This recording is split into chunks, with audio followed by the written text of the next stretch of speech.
Hello interwebs and welcome to my channel. It's another week, so it's another Orville review, this time of Season 2, Episode 3, Home. To give a brief overview, I really liked this episode. I think overall it had some really strong stuff and actually some really good treats for Star Trek fans this week in terms of the guest stars.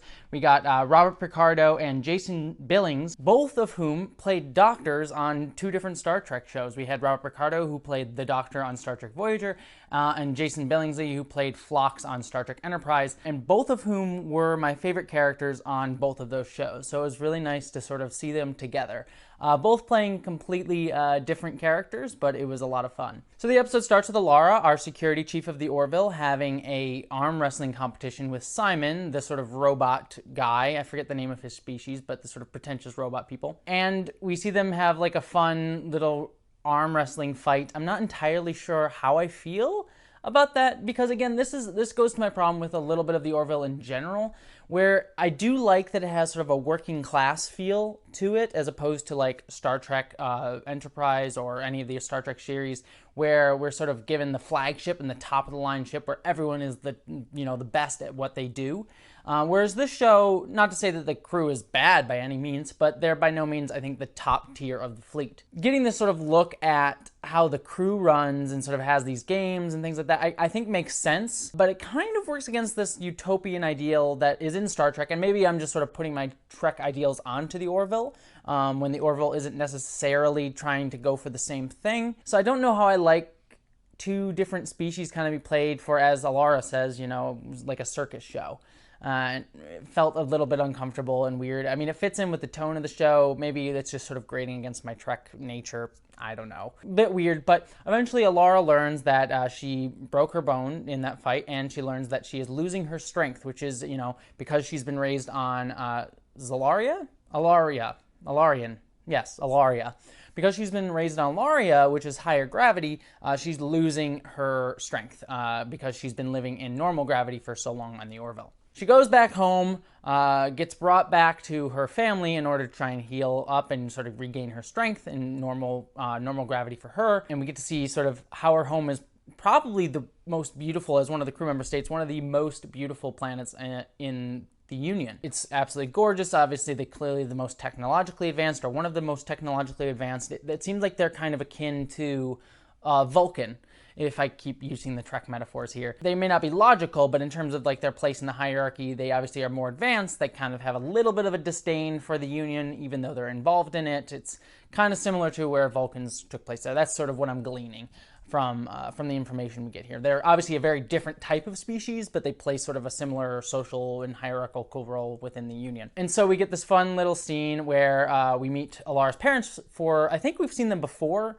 in a previous episode. I'm not 100% sure about that, but we see Robert Picardo come out, and he has a fun little jib about, oh, the doctors on our planet are some of the best. Which I don't know if that was an intentional sort of reference to the fact that he played the Doctor. It would be a missed opportunity if it wasn't, but for me, I thought that was great that he sort of has this snobbery about doctors, and because that sort of plays into his character on Star Trek Voyager. So, fun little nod there. As we go forward, we learn that Alara kind of has a black sheep of the family reputation. She's obviously not the smartest, and, her family kind of balked at her wanting to go to the Union. But, her family still has feelings for her. Obviously, they're not sort of, terrible. It's sort of like first-class problems. Like, obviously, it appears that everyone on this planet is kind of upper class. This is also one of my problems that I have with this episode is her species, the Zalarians, don't really have anything that makes them unique. Basically, they're just like upper class people, like, or upper middle class to upper class. They may not be like the highest, in the social structure, but they're obviously very well off. And that kind of is how the whole species appears. There was nothing really unique, like when they go to their beach home later on, it's just kind of like a normal, nice beach home. It's nothing super special. We don't really see anything unique other than the fact that they are stronger in normal gravity. But other than that, it's just sort of like highly advanced society, which was a bit disappointing. I think the Orville has had some fairly creative usages of alien species over the course of its season and a half. You know, they have like a blob species. They had Patrick Warburton this episode, which has like he has a species with a different esophagus, which was kind of interesting. So they do a good job coming up with different types of alien species, so it's a bit of a disappointment to not see them fully develop what this alien species society would be like, which has kind of been a minor failing with the show just in general. Every kind of alien species kind of fairly acts like humans, and I would like to see a little bit more variety, a little bit of difference in there, but again, it's not necessarily a terrible thing for what they're going for, which is like this working class and sort of working class Star Trek ideal, and sort of wanting to sort of delve into like working class types of issues. Not to say that that's the whole show, but that's sort of what it kind of feels to me a lot of the time. It would be nice to give the show a little bit more of a unique flavor by sort of building out what these different alien species feel like and make them different distinctly from humans. So far, in terms of the Zalarians, outside of their sort of heightened, experience or heightened strength, they don't really have any sort of societal differences from the rest of the Union, or humans, just to be specific. So moving on, as I alluded to, Alara goes back to her family's beach house, and then, they continue to have these sort of problems within the family, but Alara definitely has a good relationship with her sister, we learn. And then Jason Billings shows up as sort of a neighbor who's concerned that his house was broken into, and Alara sort of immediately jumps into investigative modes, like, oh, did you call the police? Did you do all these things? But obviously, her family's just sort of like, calm down, don't worry about it. Eventually, Alara goes back to search the house of a neighbor who lived nearby, and finds out that, they're not there anymore. And I wasn't entirely sure how the neighbor related into things. I guess we learn later he was killed, but I don't necessarily see why that was incredibly important, unless he was the neighbor that committed suicide. Again, I'm spoiling a little bit, but I was a bit confused about what was going on with that neighbor's house, maybe just because I sort of watched too fast, but it ultimately didn't really mean much anyways. We go back to the family. The family's, invited Jason Billings over for dinner, and his wife. We learn in a really grisly kind of scene, I mean, it wasn't like super, super over the top like Saw, as it is a network show, so they couldn't really go too dark with it, but Jason Billings forces, by gunpoint, Robert Picardo to dip his hand in a boiling hot sauce, which was a bit of a dark turn. And we learned that Jason Billings, he had a son who committed suicide because Robert Picardo, Alara's father, wrote a paper that basically discredited one of his scientific studies. And so Jason Billings wants revenge, and for him to recant his scientific study. While that was sort of an interesting twist, I will say I'm not gonna completely buy their motivation or what they wanted to get out of Robert Picardo, because while it would be interesting to see a scientist be like, oh, I recant my theory to sort of vindicate their son, it is science. It's out there in the world. There are papers that people can read very clearly. It doesn't seem to me that like this scientist who obviously clearly wrote about something and put it out would somehow change people's minds by just stating it in a video and recanting it, when people's like, no, there's clear science that you outlined here.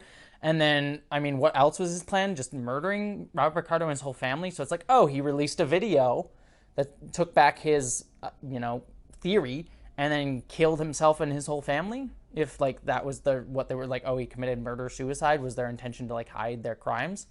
I didn't buy it. It was an interesting twist to have them sort of be bad guys, but it didn't really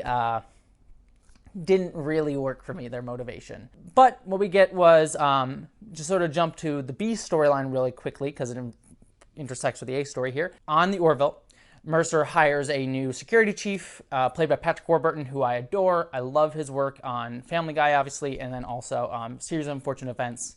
Great show. If you haven't seen Series of Unfortunate Events and you like sort of like very whimsical children's shows, but adults can enjoy as well, that's an absolutely wonderful one. And Patrick Warburton does a great job as Lemony Snicket in that show. Here, though, I didn't really like this plot line, not because it was a bad idea of like, oh, having a new security chief who's somewhat grating, and Patrick Warburton's like eating loudly and talking about his boners and things like that, but it didn't ultimately go anywhere. There was just 2 quick scenes with kind of okay humor. I don't mind dick and fart jokes. It's okay. I'm not like gonna be some pretentious person, be like, dick and fart jokes, blah, I hate them. No, dick and fart jokes can be perfectly funny.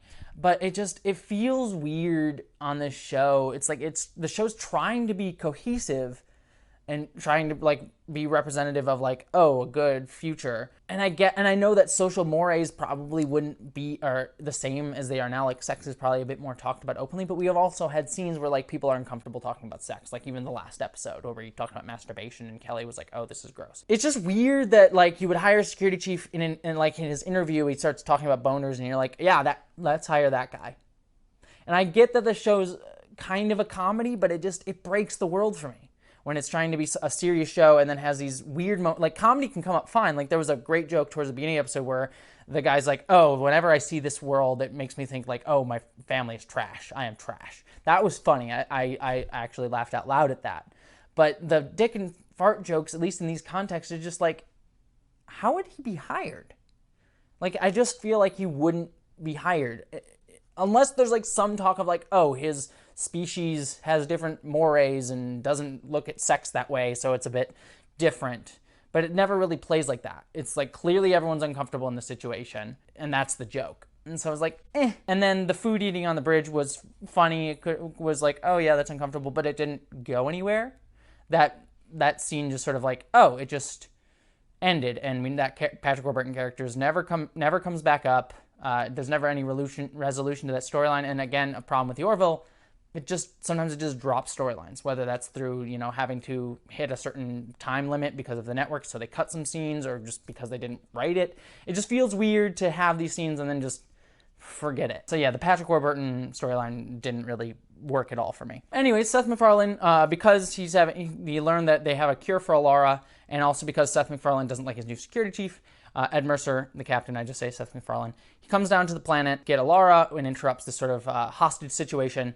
Alara takes the moment to sort of seize the opportunity and sort of take down the bad guys. And Robert Picardo goes and saves Ed Mercer, whose suit is failing because he was shot by one of the hostage people.